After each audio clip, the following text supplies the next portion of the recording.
Welcome to the Gaudium et Spes podcast, where every other week we bring you Catholic teachings and stories of faith from people throughout the Diocese of Pensacola-Tallahassee. Now, here are your hosts, Suzanne McNinch and Chez Filippini.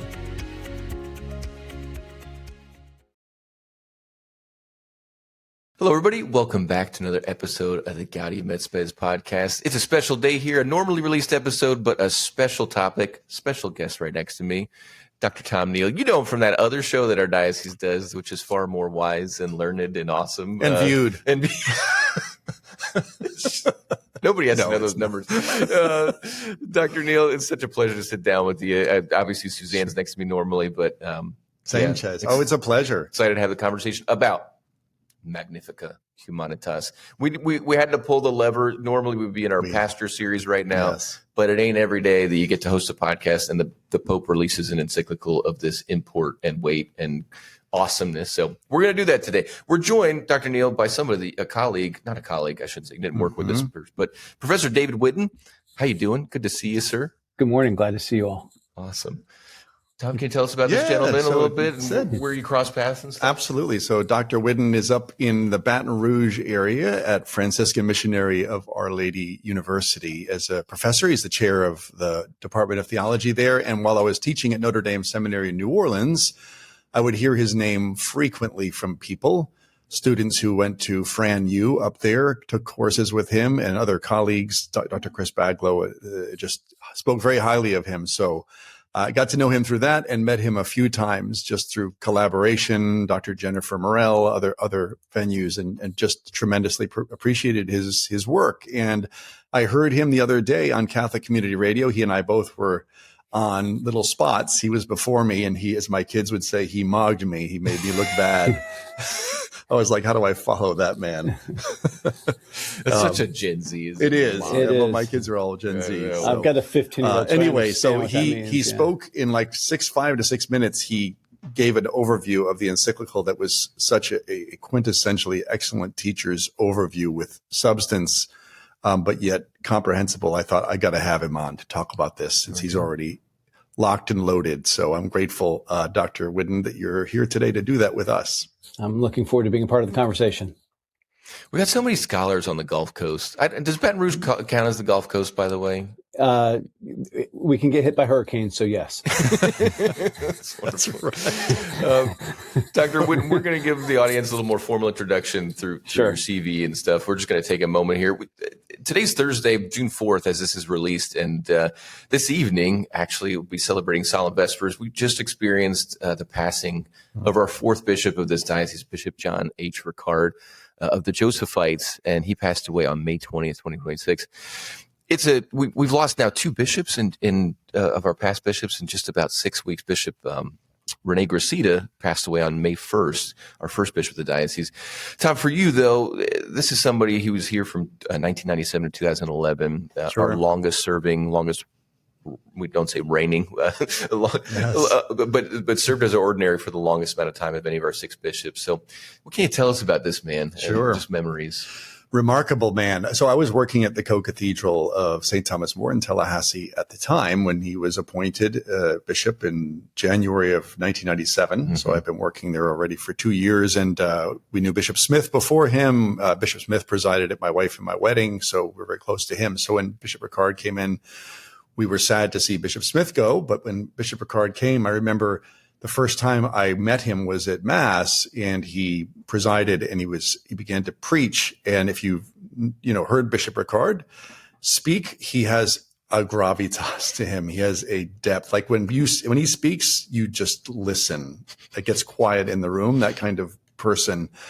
And he has immense depth. And he also has great humor and humanity. Anyway, so I got to know him over the years through working at the Co-Cathedral, and he would come over often. And he got to know our family, very personable. He would know all our children. He'd ask about our children by name. And one of our children, Nicholas, who now works for Navy Federal Credit Union.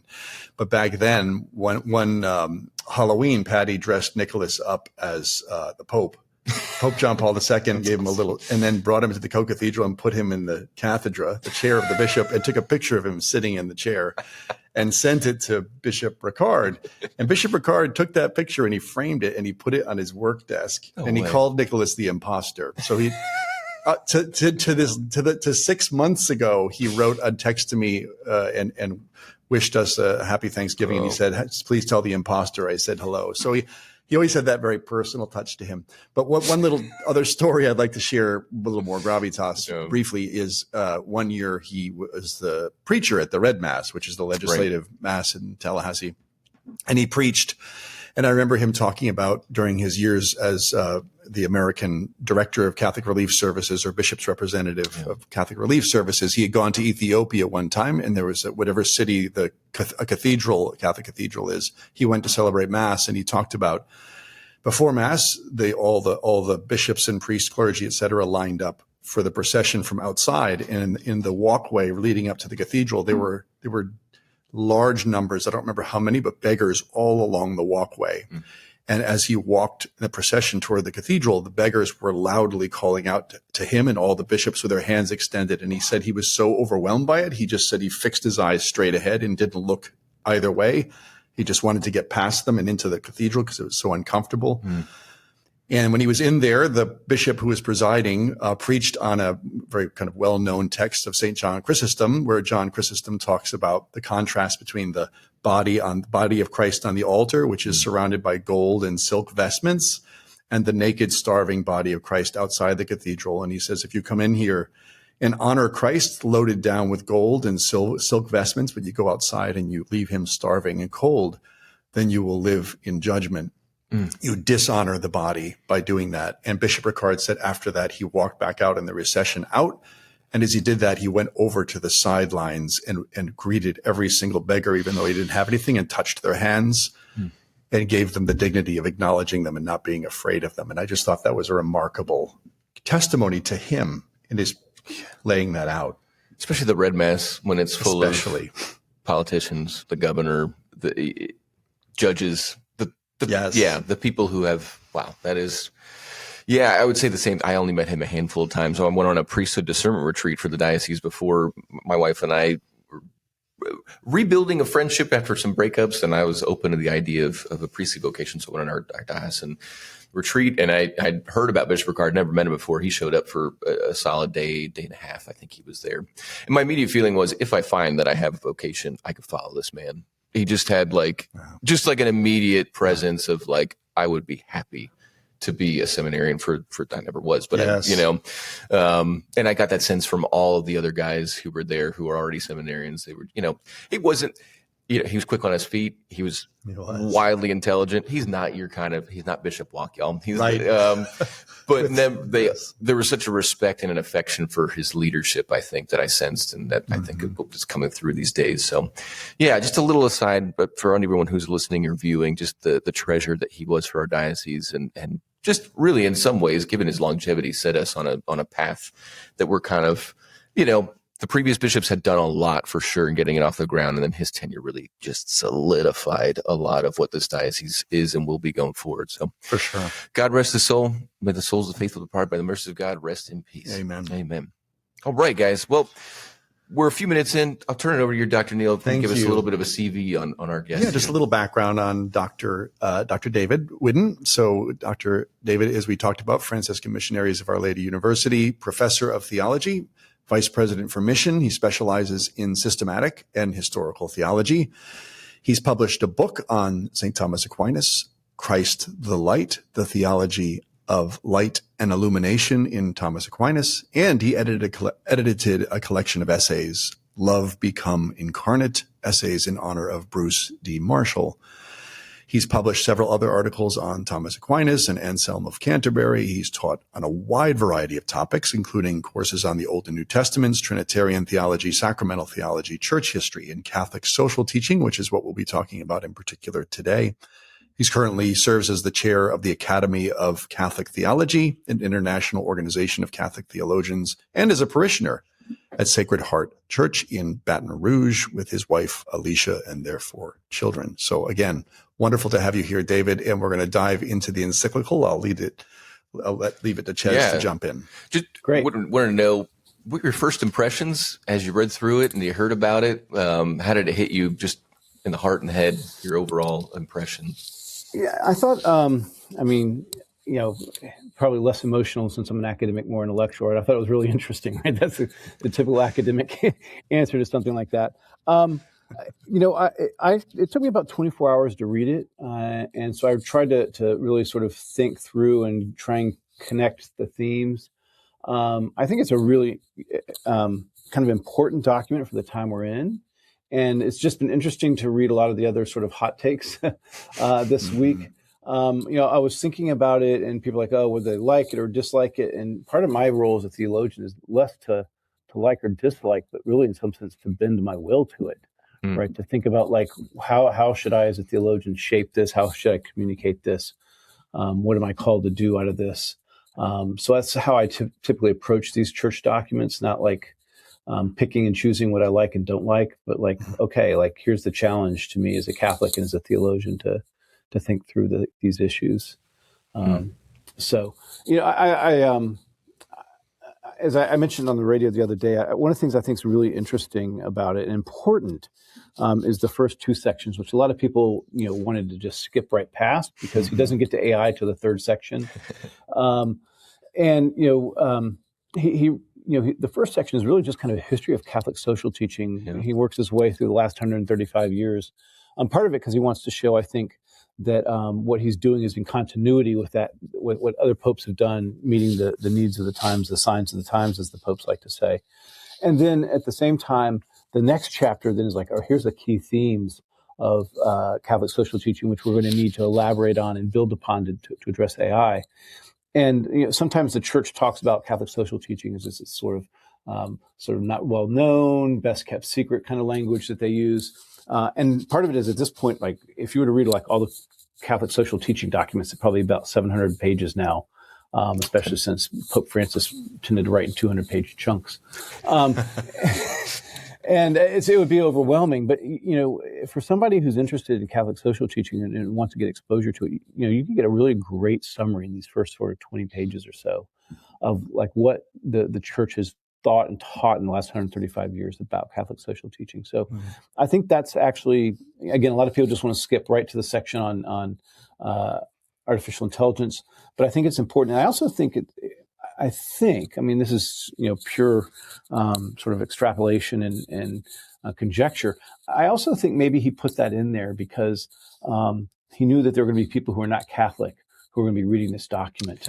And so it becomes a kind of witness as to like, here's what we've been doing for the last 135 years. And so if you're a tech bro out in California, like, guess what we've got for you, right? So don't just skip it. And especially because he deploys these ideas in sections 3 and 4 and 5. But I really do think he wants to expose people who might not ever have a reason to pick up a Catholic social teaching document again. I think he really wants to expose them to that. So I think that's actually, there's a beauty and richness in a sort of evangelical outlook in those first two sections that people are missing and I think not talking about, and I think are there as Pope Leo sort of works this out. You said much the same, Tom. The summary was like, oh wow, this is wonderfully user friendly. It's like a little catechism it's like a compendium of the compendium, right? But historically kind of narrated. Right. Well, Professor, we'll get right into, we kind of have, there's 245 paragraphs, I think. So we're not going to cover every single one. We're going to try and do special sections, especially that we identified as something that strikes us. I think what struck us, most of the world, every interview I've seen about it, even the secular interviews, are really this juxtaposition that he lays out at the beginning of the Tower of Babel and Nehemiah's rebuilding of Jerusalem following the return from exile. So your thoughts, impressions, how this is the key to understanding it all. Well, I mean, he's kind enough to basically tell us this is the key to understanding everything, right? Like, so I'm going to lay this out and revisit this all the way through. So like a good writer, he kind of tells you like what he's up to. It's interesting, we just went through Pentecost last week. Usually the Tower of Babel and Pentecost are the two that are put in conversation with each other, right? So you got the Tower of Babel, everybody sort of scatters out into their own language, and then Pentecost comes together and all those languages become approachable again. So it's interesting. Part of it I just thought was interesting. He put Tower of Babel with the Nehemiah story, which is one that's sort of really off the beaten path in many ways. So I thought that was kind of an interesting move on his part to think about sort of the purpose of this, of how we can build our technology to try and reach God our own way, and I think the language he uses sort of it sort of flattens everything out when we do that. And so you don't get real communion. You get sort of kind of conformity, I think is the language he uses when you try and do everything like that.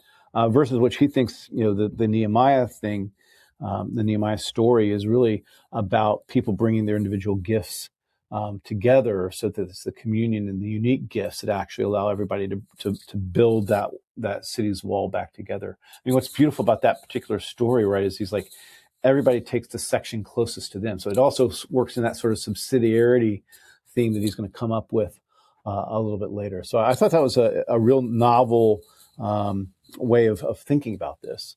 And of course, it leads into the other aspect of the Pope. Of course, he's an Augustinian. And so you also get the sense of the two cities that he brings from the City of God. And so I just decided to bring my copy of City of God with me, all 1,000 pages of it. And in preparation, because y'all thought, let's maybe talk a little bit about this. I thought it was the opening chapter of the very first book really does lean right into the themes that Leo's talking about, right? He says, how great is this effort needed to convince the proud of the power and excellence of humility, which is one of the things he talks about, the excellence which makes it soar above all summits of the world, and which sway in their temporal instability. He says, and this is where he really comes, he says, I cannot refrain from speaking about the city of this world, a city which aims at dominion or domination, which holds nations in enslavement, a theme that comes up, and by itself is dominated by that very lust of domination. Yeah. And that's just from the opening chapter of the Cities of God. And, wow. and yeah, you can see that that's like really written in here to the text. So I think he's sort of sly about that, but it's definitely, I think, the other sort of model of these two cities, I think that really comes through the whole thing. So it does, I don't know if you've seen this or not, but the one of the dicasteries put out like these sort of paper summaries. If you've seen these, and what's so interesting about them is like every page they have broken into 5 sections. Typically has like kind of a one side and the other. Yeah. So it's the sort of thing that would have made Augustine's Manichaean friends very happy, I suppose. It is. We were the same approach. It is providential, and Augustinian gets to, City of God was an apology of the Christian reality as the old world and the old gods were sunsetting as the sack of Rome happened, and a certain triumph was happening on behalf of the church, and people were annoyed though that Christianity had seemingly brought down not only the old gods but the Roman Empire with it. And now we have this encyclical in which the old gods are coming back, and the old thinking is coming back in a way it never went away. But this is a vehicle, this technological res novae, that these new things are bringing with him a spirit that harkens back to the thing that St. Augustine was saying. This is the city of man in many ways. So, and in many ways, the City of God is one of the first. I mean, you just mentioned Chrysostom, Dr. Neal. It's one of the first Catholic social teaching treatises. You could call it a true. It's trying to say everything about the world and how the world goes in light of theology and political institutions. And then Augustinian gets to do it and light this new. So okay, well, we'll stop there. The Nehemiah, and as you said, Babel. It is. It's worth the whole document itself. Even if you only get that far, it's really good. But Dr. you want to move on to another section? Yeah, sure.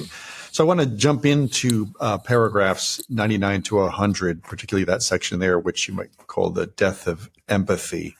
I call it the bot attachment disorder. Bad. But at the beginning of paragraph 99, he begins by talking about the remarkable capacity of AI to process vast amounts of information at great speed and crunch that and the benefits that are brought from that. But then he goes on to say this, and I'll just quote this little section here and then let you talk. He says, yet this power remains entirely tied to data processing. So-called artificial intelligences do not undergo experiences, do not possess a body, do not feel joy or pain, do not mature through relationships, and do not know from within what love, work, friendship, or responsibility mean. Nor do they have a moral conscience, since they do not judge good or evil, grasp the ultimate meaning of situations, or bear responsibility for consequences. They may imitate language, behavior, and analytical skills, or even simulate empathy and understanding, but they do not understand what they produce, for they lack the affective, relational, and spiritual perspective through which human beings grow in wisdom, end quote. So this, for him, is a great danger. So maybe you could just talk about this in context. Yeah. So, one of the themes, and he's very consistent about this, is that, the key to sort of understanding these AI systems is really the anthropology that they're built upon. Like, what vision of the human being is it? Kind of sadly, sometimes they're trained on all of our data, like our human, which is actually kind of unfortunate in some ways, right? Because then they look at, we have a great books program here, and we read the Iliad, which is like about as bloody and barbaric in many ways as you can possibly get. And so, if an AI reads that, you might think, well, gosh, humans are. If it's going to be like us, that's actually might not be really good for us. We have to train it in some ways to be better than us, right? But it can't be a human being. I mean, as I tell people all the time, Christians believe that the incarnation is true, right? That God became man. And there's something about the flesh that matters for what it means to be human. And you can't really replace that. Right. And I think that's what the Pope's getting at here is that, all these things come from our embodied experiences that are really important for being human beings and for being, incarnate as Christ was. It's not that God needed those experiences to know those things, but we actually needed to see and to be taught that way in an incarnate way. And so I think he's getting at that. But he's also, I think he actually kind of responds to this as well in the section on 118 through 126, where he talks about the limit and the heart and the grandeur of the human person. Because, his solution to this is to say, let's embrace our humanity, which includes our bodies and includes our limits. He says, and a really powerful line in 120 says, let me just step back. I mean, I think he's the appeal of AI is it limits our friction that we have in the world, makes things easier for us, and with good reason. I mean, the people who are forming it, some of them are genuinely interested in relieving human suffering, and there's going to be things that come out of AI that are going to alleviate some of our suffering, right? Some protein syntheses that medically will come out. That will improve the human condition in ways that we might not have considered. So we know there's some things like that. But he has this line in 120. He says that we can't eliminate suffering. He says to eliminate suffering entirely would mean in the end extinguishing love and desire as well. And so, this section of 118 through 126, he leans in. This is where his anthropology of humanity, I think, really comes out. About the importance of finitude. He says in 122, right? Finitude, that is our limitations, when truly accepted, does not diminish us, but opens us up to recognizing the face of God in others. Right? So it actually goes back to that story you're telling about your former bishop, right? Yes. So overwhelmed by the hunger of the people around them. And he couldn't, because of his limitations, couldn't give alms to any or all of them. But yet, in some ways, right, could actually then, on the walking back out, recognize the face of God in those people and others, even because of his limitations. Yeah. Yes. Like, instead of just being able to throw money at the problem, if you will, he was actually able to treat them as human beings. And this is sort of the, when we talk about AI specifically, the justification, transhumanism has been around a while, for several decades. Sure. This desire to not die, this desire to extend life, double or triple its current lifespan. But now AI, don't worry about all the money we're throwing at it. Don't worry about the data centers. Don't worry about it. This could unlock computational realities that truly do cure all human illnesses. And then further on, we can wed AI technology with the biological into extending human consciousness in a single entity in perpetuity, essentially achieving immortality. So I know we're throwing trillions of dollars at it, and some people might lose their job, but we might defeat death. We might defeat all of our finitude. And you're right. The Pope is just like, there ain't no way out, people. If you, this is a constitutive part of what it means to be human, and there's nothing stamped in the destiny of the human being, which is to extend beyond our mortality. It must be. And that section we were just talking about directly follows the 2 paragraphs on trans and post-humanism. So he's critical of those 2 and says, no, this is actually what it means to be human. So it's a response. And then right after this sort of idea of limitations he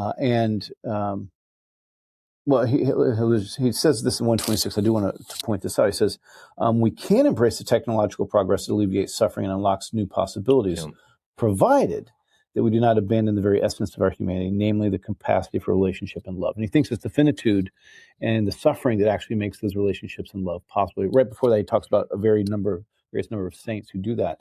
But then he basically tells you what a real transhumanism is, right? This is in 127 and 128, which is grace, right? This is actually what elevates us to become more human than we actually are, right? So as he says in 128, what saves humanity is not enhanced self-sufficiency, but a relationship that liberates, a communion that transforms. Like that's real transhumanism, right? So it's a really interesting sort of passage here, like his critique of transhumanism, an embrace of our limitations and finitude that brings us into relationship and communion with each other, followed by a genuine transhumanism, which is that of grace.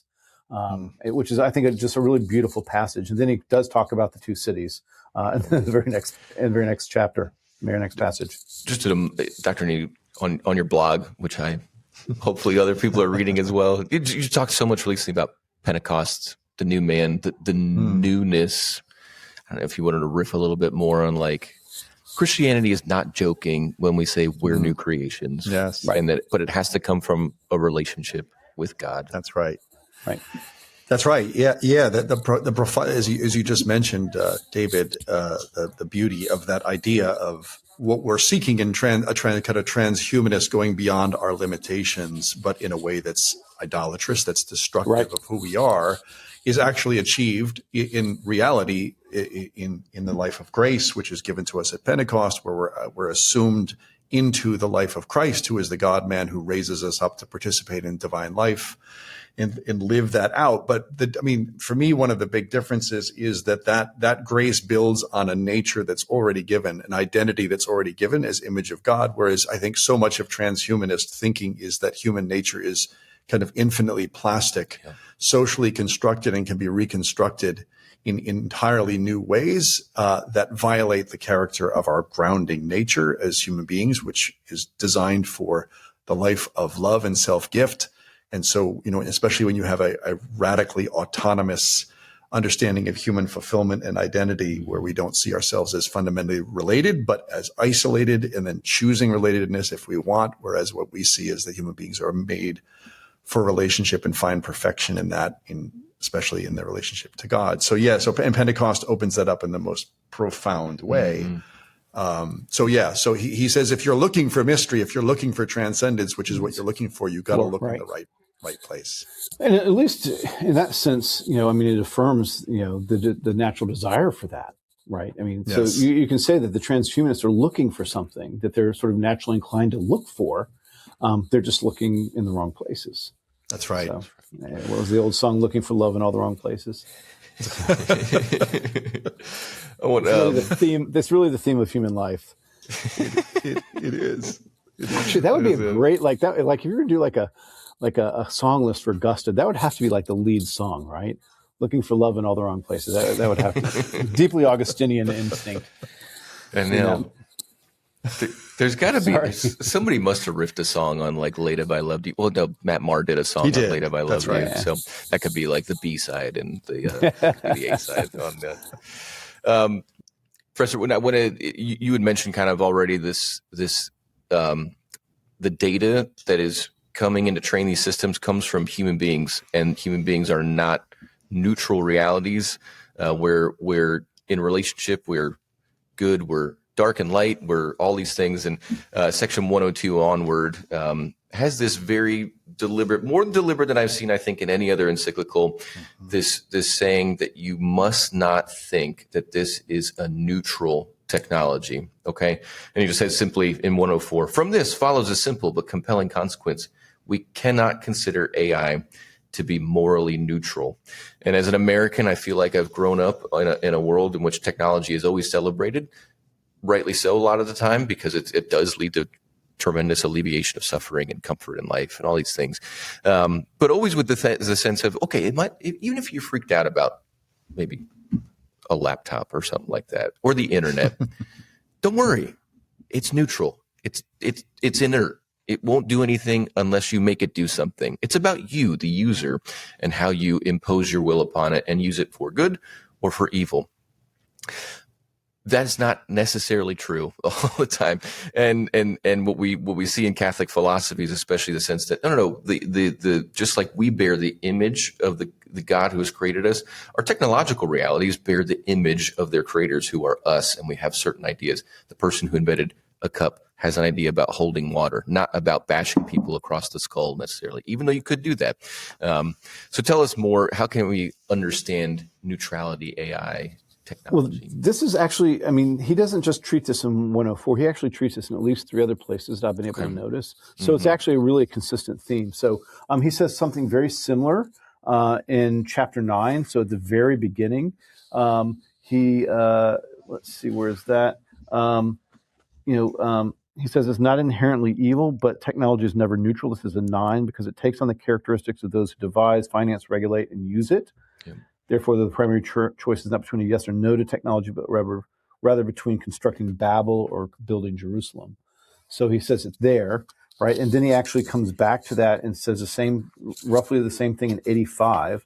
So if you want to sort of catch a theme here, he says, this is 85. Technological innovations, including artificial intelligence, are not neutral, for they can either foster participation in justice or exacerbate inequality, control, and exclusion.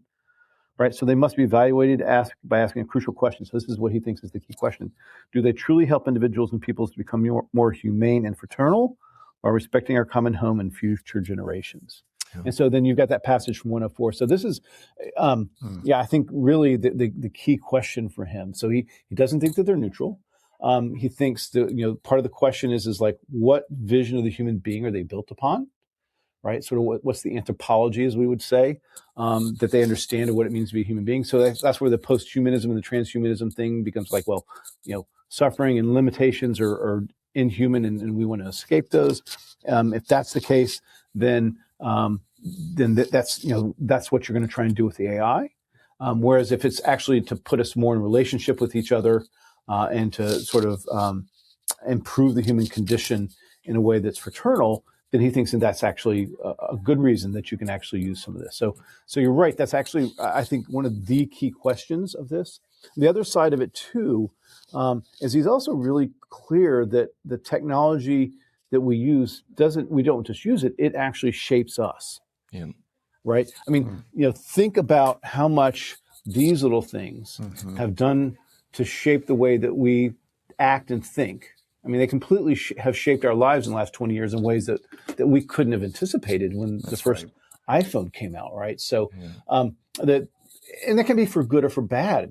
The story I like to tell, just to sort of make it a little bit more Christian, is the early Christians had to choose between 2 kinds of reading technology, whether they were going to read off of scrolls or off of codexes. Codexes are basically like what we think of as bound books. And if you think about like reading between a scroll and reading between a codex, between a bound book, it actually totally changes the way you encounter Scripture, right? And that was a technological choice. But on the other hand, like you can carry Scripture around in your pocket a lot easier with a codex than you can with a scroll. So, I mean, Christians have always sort of had to make these choices. Printing press did the same sort of thing, right? The Reformation doesn't happen without the printing press. So our technology can shape us. It's not just entirely neutral. It can shape us in ways that we don't necessarily expect, right? The scroll is such a great image. The scroll demands somebody proclaims it to a community, right? The scroll is, right. Today he rolled the scroll back up. Today you heard this in your ear. Somebody proclaims that you are in community and worship together, receiving the word of God together. But that little book you can carry around means you can go off in a nice quiet corner in a coffee shop and ponder things all on your own. And come and now I don't even have to carry the Bible because it's right here in my phone, right? I've got a nice little Bible app that does that work for me all the time. Right? Well, to this point you're making here about the non-neutrality of it, he also exposes another element of what underlies AI. So we think of AI as kind of this virtual immaterial reality out there in the cloud. It's not hurting anyone. It's out there, maybe environmentally friendly. We're not printing things anymore. It's out there, but he exposes this, and he has this image of new slaveries are emerging as a result of this in the digital economy, which is stunning. And then at the end of that, I'd love you to comment after this point here about the church. He looks back at the church's own complicity in slavery at a particular point in history, and asks forgiveness for that complicity. But let me just read a little section here from paragraph 173, and then I'll just let you kind of talk on this section here. So he says, a significant part of the digital economy's functioning relies on the silent work of millions of people engaged in essential yet largely unseen activities, such as data labeling, model training, and content moderation, often involving disturbing material. In many cases, these workers are young people, predominantly women, working under demanding conditions for minimal wages. Added to this invisible labor is the even harsher work of extracting the resources required for the production of the devices and microprocessors on which AI depends.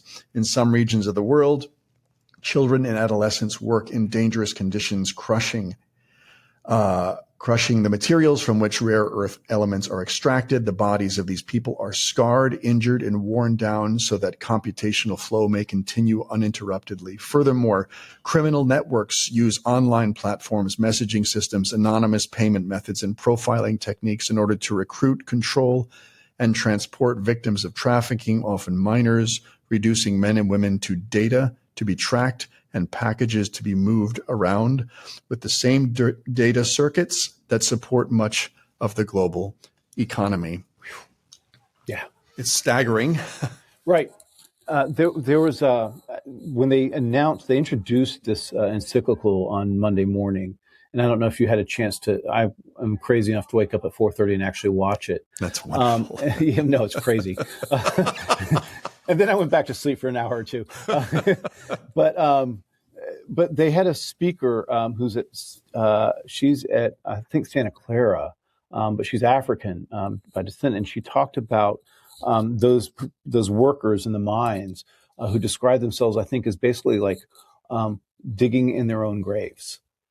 Wow. Right. Like what a powerful image, right? To think that like here I'm working, I'm mining, and I know I'm probably going to die here.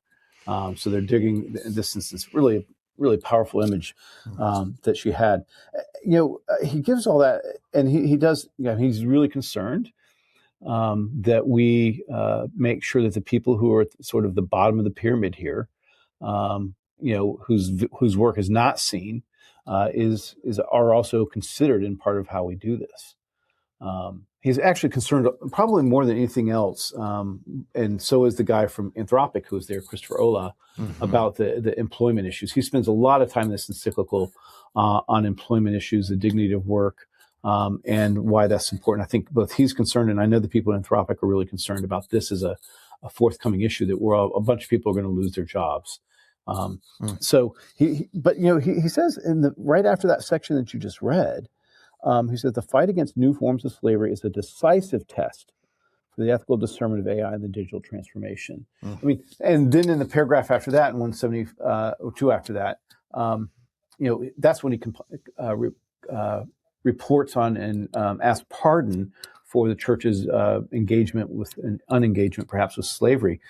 But people are like, oh man, it's a really powerful package. I'm like, it's an important thing for him to say. And I'm glad he said it. But the context is slavery hasn't gone away. The context, as he says, is in 175, is human trafficking must be recognized as a contemporary form of slavery and a grave violation of human dignity. And then right after he asks for pardon, he says, this is why the memory of past complicity and blindness in the face of the injustice of slavery becomes a call to vigilance. So it says that apology on slavery is not strictly a backwards-looking text. It's actually about a forward-looking, like, okay, we've messed this up a little bit in the past. We can't mess this up going forward, because there's a lot of people, and the digital world makes this just a lot easier to do. So even if with deep fakes, even sometimes not even with the bodies, but we can sort of we can traffic people in different ways. So I think, I keep telling people, like, that's a really important passage that he did with the pardon, but the context is we can't let our guard down, because the slavery instead of crops is now basically slavery for sex. Right? So the sex trafficking is a multi-billion-dollar business. Wow. Yeah, I mean, it's a hard thing to grapple with. I mean, this section, I mean, I don't know, but Tom, I know this is something that immediately struck you. The sense of the church's advocacy on the topic of slavery is a development. If there's anything that shows kind of there's a development of, maybe we wouldn't even call it magisterial doctrine, but thinking at the highest level of the church, in the mind of the Pope over many centuries, many iterations of the person of the Pope. This requires basically to have this attitude, a sense of the gears have to stop in some sense in order to eliminate the slavery. Like it's very hard to mitigate the slavery if we're going to go all in on the AI reality, and make it into a million different products that require a million different raw earth materials. They have to be sourced from all over the world and made as cheaply as possible so we can put the product in our hands for, a small section of the human community that can afford this whole thing. So, I don't know. We've struggled with advocacy. I'm just like, how do we advocate in the proper way for this? Like these documents he refers to in here are like, don't enslave baptized people was kind of our line for a portion of time. If they're not baptized, maybe, or like you got it. So we've got to do better than that is pretty much the takeaway from here. Yes. Well, I always like to think of religions as, do they have the resources in their own tradition to correct themselves? And the resources were there all along. For the church to correct itself. I worry about, I think, perhaps some other places in the world where they may not have the resources to end slavery, the intellectual resources, the religious resources to do that. Because, I mean, and if you take, perhaps some of these people who are head of these companies, if they don't have any sort of religious sensibilities and they're trying to win this race, then it may be that if they don't see the people who are doing this work, it doesn't really matter.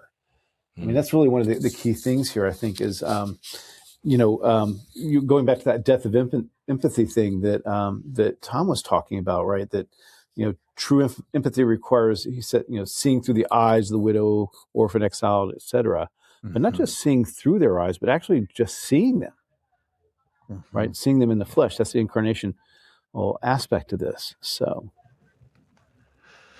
and just another a point there, what Chez and I have talked about before is the Second Vatican Council's vision of the lay faithful, right, as kind of the core of the Church's mission in the world, and the uniquely secular character of the lay mission in the world is to sanctify, consecrate the world itself from within.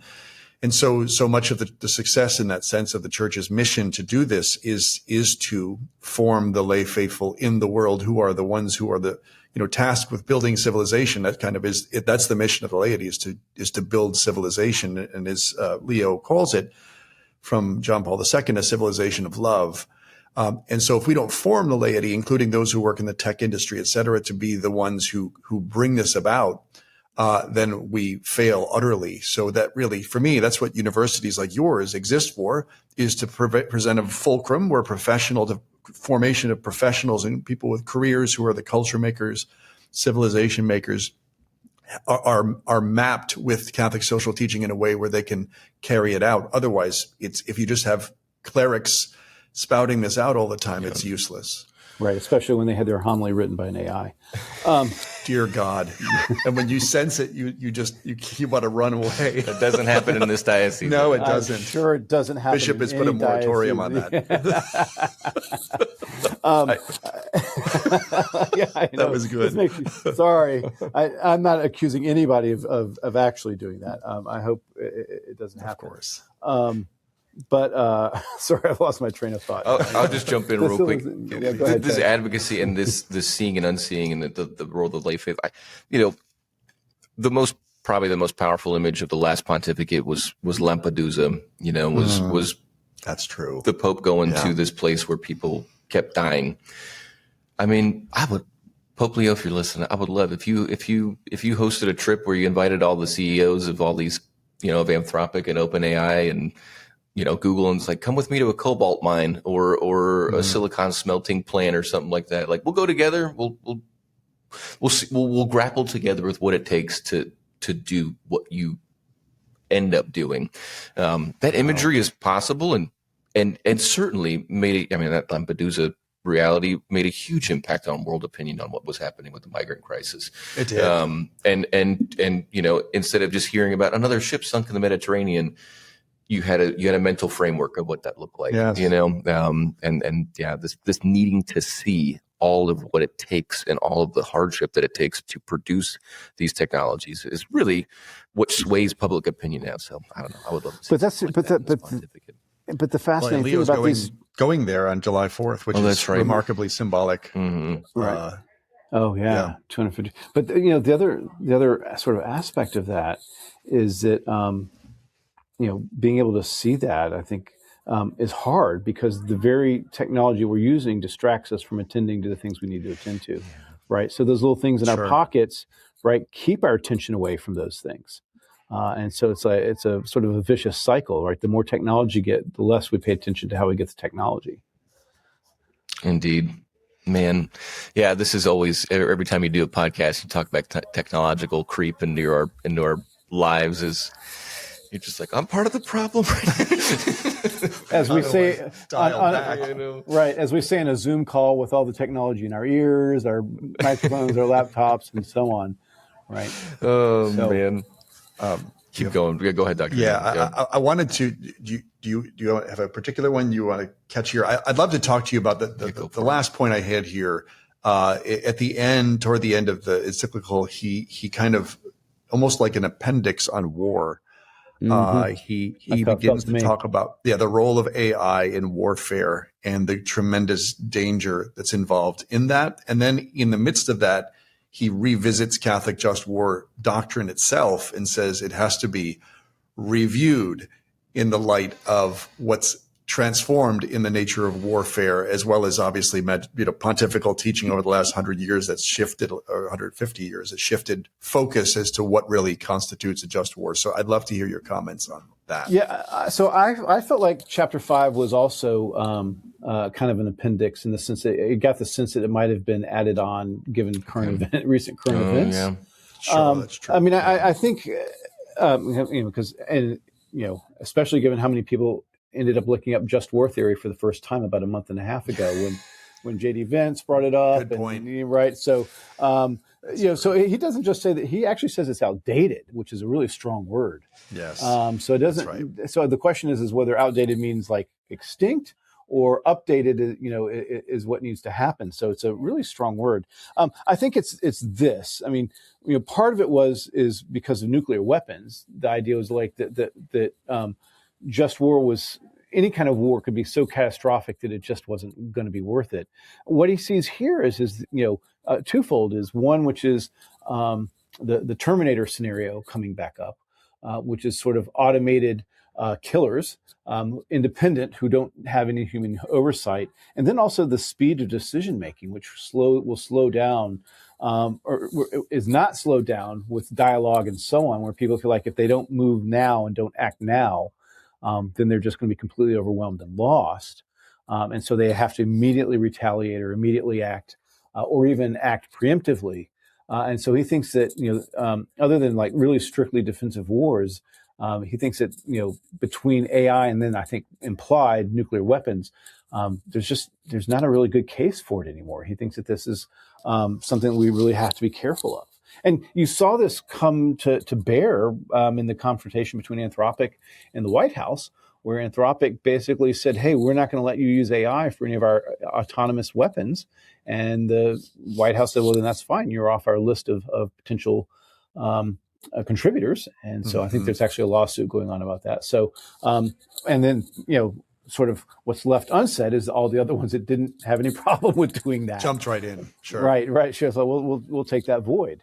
So I think he's really concerned. And again, I think at least the people in Anthropic are about like what this might mean for warfare. I mean, the war in the Ukraine right now is very much a drone war, right? And That's some right. of it's semi-autonomous.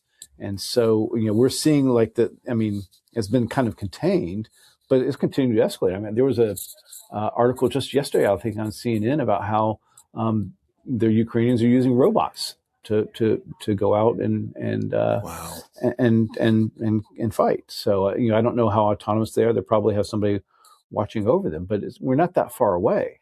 I mean, we know that some of American jet fighters have AI employed in their computer systems that allow them to sort of target and take context of all the things that are going out. And the real question is like, well, okay, what happens when you take the pilot out of that?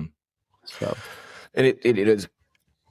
I know it's always hard as a Catholic. You receive, this happened with the death penalty update. That's right. When we have a solidified set of doctrine, and then it's asked, to your point, Professor Whidden, when you said, is it completely defunct or is it just need to be?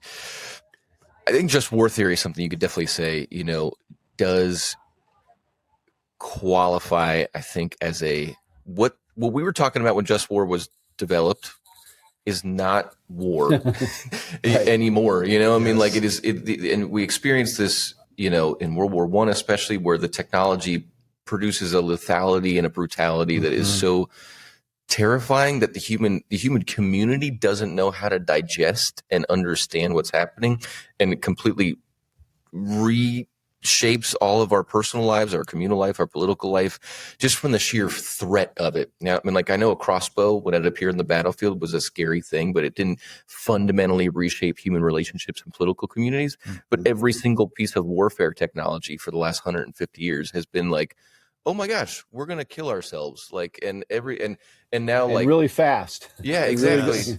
And it makes me feel, I mean, like, in a way, like, I didn't grow up under most of the Cold War. The nuclear weapon would have had to make every American terrified of every Soviet person terrified of every American. Now I'm like, whoever wins the race to the AI warfare, like, you're the scariest thing that's ever been posited, so anyhow, these destroy this wholesale embrace and this kind of outdated sense of what war is and how we go about war and stuff. It doesn't allow the fraternity or this kind of communion building that he calls for so often, because we're so frightened of each other because of the amplified lethality that we're looking at. But there's even probably a greater threat, which is, at least like with World War I and II, you had to have tremendous resources to do this. Yeah. Right. Yeah, But the real threat of AI is some unhappy, what might have been a school shooter, which is bad enough. Teenager can all of a sudden unleash weapons with AIs that just, you don't need to be a nation state to do some of this stuff. You can just be some unhappy teenager sitting in your parents' basement who says, I'm going to make the Hoover Dam come undone. Right. Or something like that. I don't know what, I don't know what the worst case scenario is, but so I think that's the other issue, is like, it's not even maybe a question of warfare, but like, to use that line from the second Batman movie, like, who just wants to see the world burn? Right. Yeah. Great reference. Derek, our producer, is very much enjoying that. It is. Okay, thank you. It is a great reference. Well, to bring this conversation to a that was really depressing. Hopeful conclusion. Sorry. Well, no, it's Augustinian. It's Augustinian. We have to end right with with pessimism and despair. No, I'm kidding. That's the Jansenist version of it. We don't take that one. Paragraphs 234, 235, he talks about kind of a Eucharistic response to AI, the disarming of AI, and then a kind of Eucharistic spirituality that is the antidote. The Church herself, in the celebration of the liturgy, the Eucharistic liturgy, has contained in there all the seeds of the cultural response that can transform the world. So I'd love any kind of final comments on how that touches not only the big picture, but also people who go to Mass and receive the Eucharist and are shaped by that. How does that impact them? So I get to get the chance to teach a sacraments course here. And, I think the thing that just has most moved me about sort of the Eucharist is actually doing a little bit of prison ministry. As I tell my students all the time, receiving the Eucharist in prison ministry reminds you of what communion really means, right?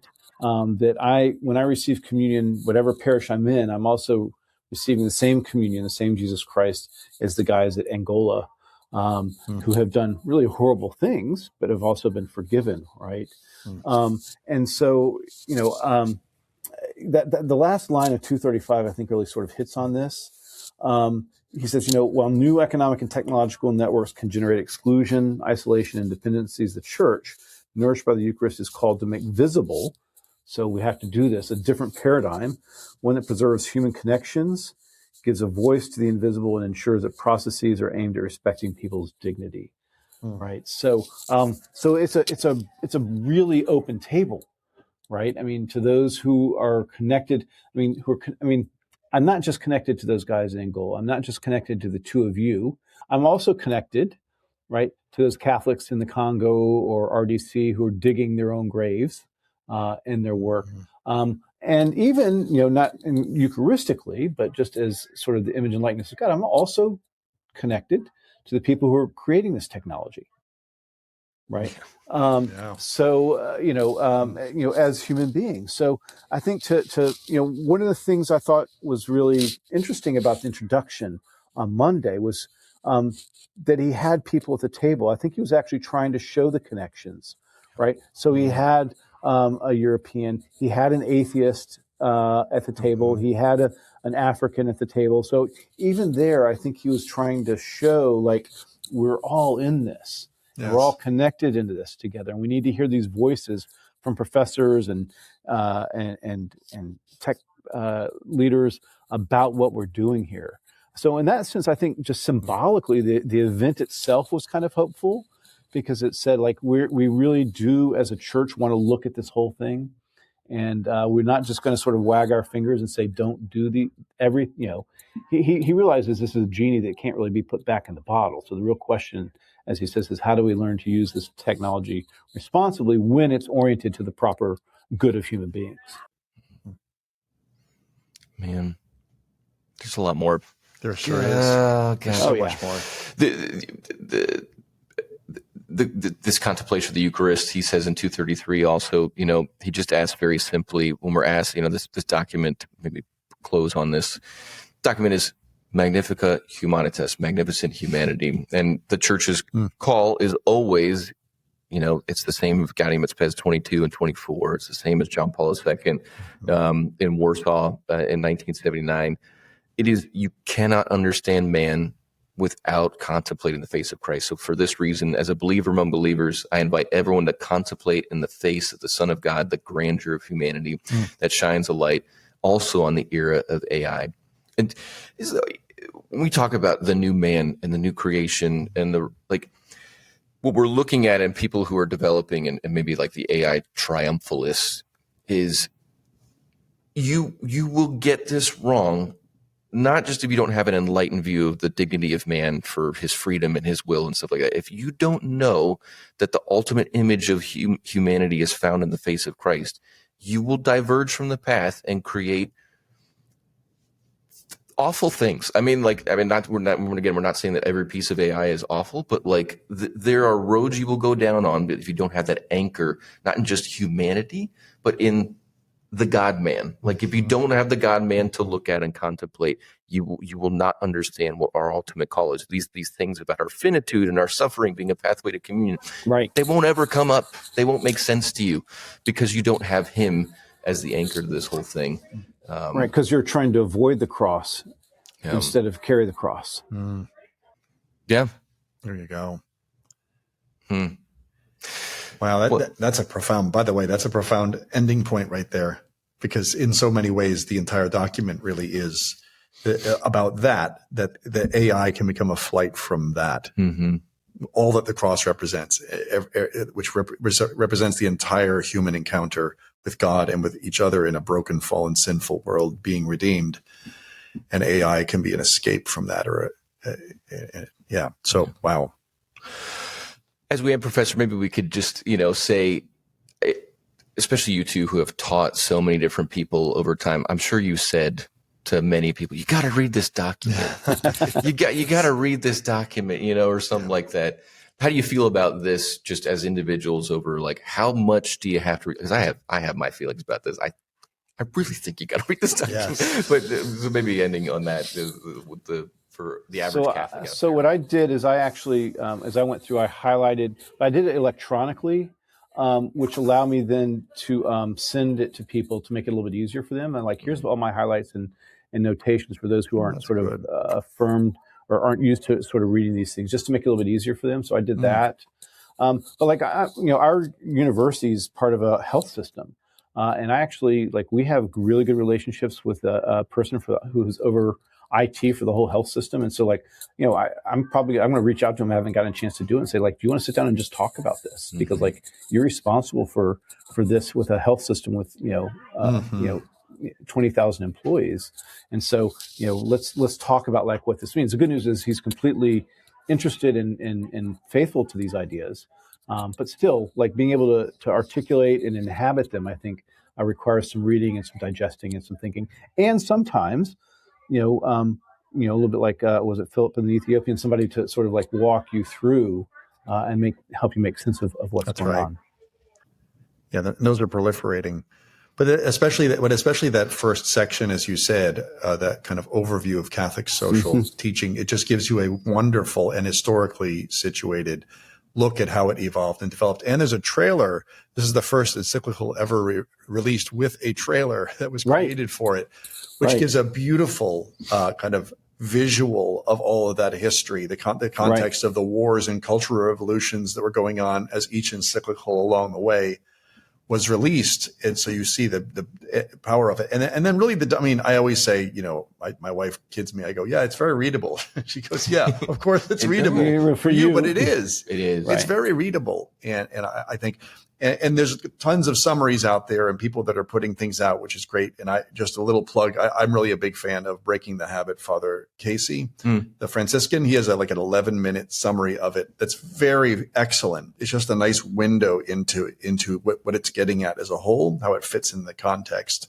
So there's lots of those out there, faithful like you. They bend the will to the document, meaning we're receiving this as teaching and we're trying to interpret it faithfully and honestly. And so there's plenty of those out there too. But reading it, there's no substitute for reading it. And every day I put an hour into reading it every day until I finish it. And then I'm going to do it again, an hour every day, just a little bit at a time. So you can go to, the Dicastery for Promoting Integral Human Development is the one that produced these nice little paper summaries for people. We'll put that link in there. I would put that link in there. And they actually also have a 33-page, basically kind of an equivalent of a Bible study a parish could go through. So that might, so that's so that's be another possibility. If you can find somebody who understands these ideas and can kind of walk it through, then a parish could usually do this. And I think it's important. Everywhere, because we're all using it. We have to face it. It's not going away. So we've got to think carefully and Christianly about it. Yeah. And, I just say, as far as timeliness goes, 1891, Reverend Navarrum comes along addressing things that had been going on for decades at the time. And we were profoundly grateful. But so much ink had already been spilled to shape the debate around those topics. And it clearly had a huge impact, made a huge impact, and all the popes have acknowledged that. Industrial Revolution, all that. Huh? Yeah. But it was already underway. And other aspects of Catholic social teaching have happened. Again, Pacem Terris, for example, it happened after the Cuban Missile Crisis, but it was already 20 years after the development of nuclear weapons. So this is happening when I don't feel like there's an equivalent secular, there isn't a Marx out there who's come and definitively laid down the cultural thought process on how we think about and digest AI. Right. This has a chance.